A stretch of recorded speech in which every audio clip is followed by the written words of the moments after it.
in support with Kala Mandir Foundation, a CSR division of Kala Mandir Group.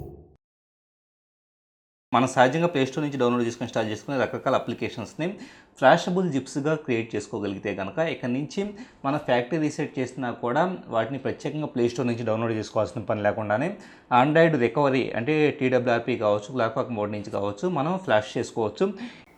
ఇలా మనకి ఫ్లాషబుల్ zip ఫైల్స్ని create చేసుకోవడం కోసం జిప్మీ అని చెప్పేసి ఒక ఆండ్రాయిడ్ అప్లికేషన్ మనకు దొరుకుతుంది. వన్స్ దీన్ని ఇన్స్టాల్ చేసుకున్నాక ఇక్కడ ప్లస్ అనే సింబల్ ట్యాప్ చేయడం ద్వారా అప్లికేషన్స్ డేటానా సిస్టమా ఫైల్స్ అన్నదాన్ని మనం సెలెక్ట్ చేసుకోవాల్సి ఉంటుంది. అప్లికేషన్స్ అనేదాన్ని ఫర్ ఎగ్జాంపుల్ నేను తీసుకుంటే ఇది రకరకాల అప్లికేషన్స్ని పాపులేట్ చేస్తూ ఉంది.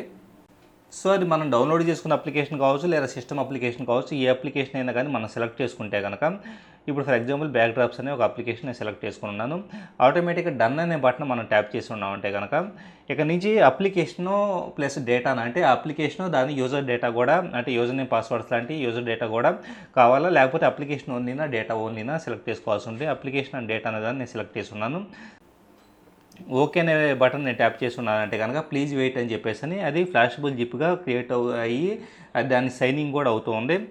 సో సక్సెస్ అని చెప్పేసి ఆ పర్టికులర్ అప్లికేషను మనకి ఫ్లాషబుల్ జిప్గా క్రియేట్ అయిపోయింది. ఇలాగ ఇక్కడ నుంచి ఆ పర్టికులర్ జిప్ ఫైల్ని అది సేవ్ అయిన లొకేషన్ నుంచి మనం రికవరీలో దేంట్లో అయినా కానీ ఫ్లాష్ చేసుకోవడానికి అవకాశం ఉంటుంది. In support with Kala Mandir Foundation, a CSR division of Kala Mandir Group.